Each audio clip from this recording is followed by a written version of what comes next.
All right, so I'm going to talk a little bit about this concept of significant figures, which you may or may not have heard of before. It's really important in science, and it's really, really important in terms of determining your uncertainty and your error and how certain you are in a reported measurement, which is a huge part of this course. Can be a little bit complicated. It seems a little bit esoteric and sort of unnecessary possibly at first. It will feel that way, but you'll learn to develop just how important, an idea of how important this is as time goes on. Okay. All right. So imagine that you're using a meter stick like the ones we have in the classroom, which have major divisions every centimeter and minor divisions every millimeter, sort of looking like this. This is the end of a meter stick. And we have 6 different students that are measuring something using the same meter stick, and we get these particular 6 measurements.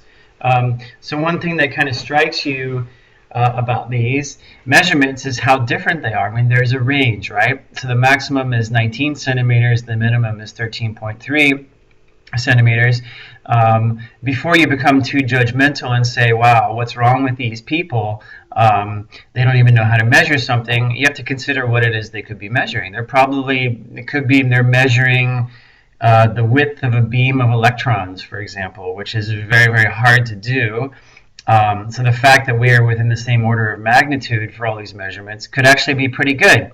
If these people are measuring, say, the width of a sheet of paper, I would agree with you that maybe there's something wrong here. But anyway, we can't be too judgmental about that. And the thing that we do in science is whatever somebody reports as a measurement, we don't question it. If that's what's reported to us, those are the numbers we use, and we trust the experimenter that they are reporting values to the best of their ability. Okay. So anyway, 6 different measurements.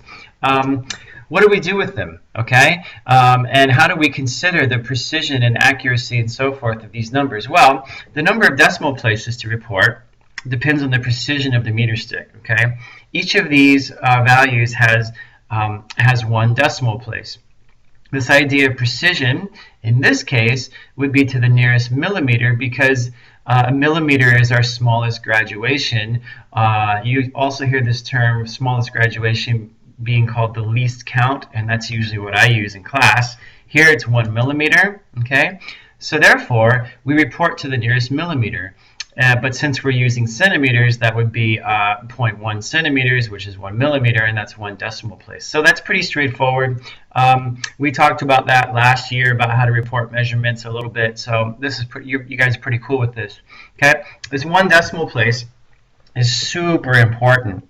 What it means is that whoever took these values, they are absolutely certain of that many digits in their reported values. There's an uncertainty associated with it, but for example, the number 14.7 is very different than 14.70. Okay, and I'll talk about that a little bit later. All right, each of these 6 values has what we call 3 significant figures. Now, if you've never been exposed to significant figures before, or even if you have, I need to reiterate something here very importantly, and that is the number 0 is not automatically insignificant. The number 0 is very often as significant as any other non-zero digit, and I'll explain why that is. Okay.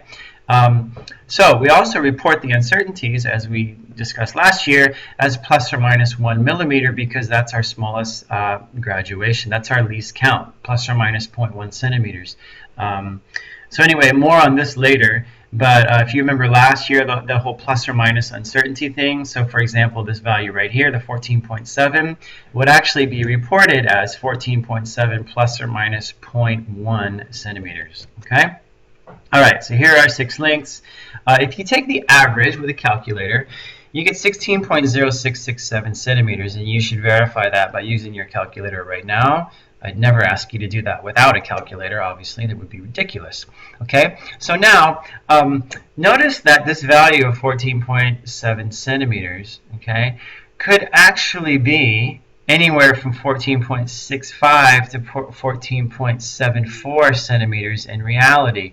the person who measured it and reported it, they could only report to 1 decimal place because of the precision of the instrument, which was plus or minus 1 decimal place, plus or minus 0.1 centimeters. Okay, if it really was 14.65, it would be rounded up to 14.7. If it were 14.74, it would be rounded down to 14.7. So it could be anywhere within that range. Well, what is that range? Well, that range is 0.09 centimeters, or rounded up is 0.1 centimeters. That's our uncertainty. That's where the uncertainty comes from. This is the way to think about it, okay? All right, so if we use the top and bottom ranges to find the average value, what you will discover is that we get very different values that range significantly by about 0.1 centimeters, which is our uncertainty, okay? So you should pause the video here and really study these numbers and understand how by using the bottom and top values, you get really different values for the average, and this is really significant, okay? So very obviously, your answer depends on the value you choose to use, you as the experimenter. It's completely up to you. And in IB Physics, as an experimenter, you can choose to use whatever values you want. It's totally up to you when you're measuring things, as long as you justify it. You have to justify it. So I'm never going to mark you. You're never going to lose marks because of the way that you choose to measure something, unless it's just completely outlandish and ridiculous, if you don't justify it. So justifying it, you can justify virtually anything, and I'm cool with that, all right? Okay, so a formal definition of significant figures is those digits in a reported answer that you are certain about, okay? The ones that really count. Now, it doesn't mean that there's no uncertainty, okay? But those are the ones you're most certain about, the ones that count, okay? In this particular case, going back to this value being the real average, okay, you'd have to report it as 16.1 centimeters, and this is probably a pretty easy case to see because all of these values have 3 digits in them, right? Okay. Don't forget the 19.0. This 0 is actually significant. Okay. So therefore, it makes sense that our average would have no more precision than any of our measured lengths. So it would be 16.1 centimeters. That's the correct way. If I were to report it as 16.0667, okay, the implication is that the precision of my instrument is it has 4 decimal places. Okay, so it goes down to 1, 2, 3. So 10 to the minus 3. Okay, or I guess it's 1/1000th of a millimeter. That's right. 1/1000th of a millimeter would be the precision, which obviously, if you go back and look at that meter stick, there's no way that you can measure something with such precision from those meter sticks, right? Okay, that's dishonest science. That's misleading. You can't do that, and you'll be nailed for that every single time. Okay. Therefore, you cannot report any answer beyond 1 decimal place in this situation, and be certain about the answer. Okay, this is like the sort of #1 taboo in this class experimentally is trying to report things with more confidence and more precision than you're able to do using your instrument. Okay, and if this seems kind of confusing right now, don't worry about it. We will do it so much that it will become automatic for you. Okay. Now, there are some rules for determining the number of significant figures in a number. Okay, there are several rules, and it's going to take a lot of practice for you to really recognize them. So let's just go through them, and I'll give you guys some examples. Number 1, this one's pretty easy. Anything that's not a 0 is always significant. Okay. So with these reported values, we have 3, 7, 1, and 2. Pretty straightforward. Notice that you always use your units. Don't ever forget your units. Okay. Okay, all the final zeros after the decimal point are significant. All right?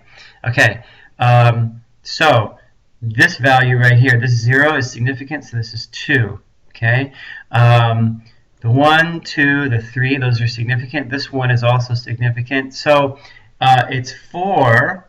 However, it turns out that these two in between these two significant figures are also significant, which is going to be the next rule. Okay, zeros between two other significant digits are always significant. So again, go back to the 12.3 meters.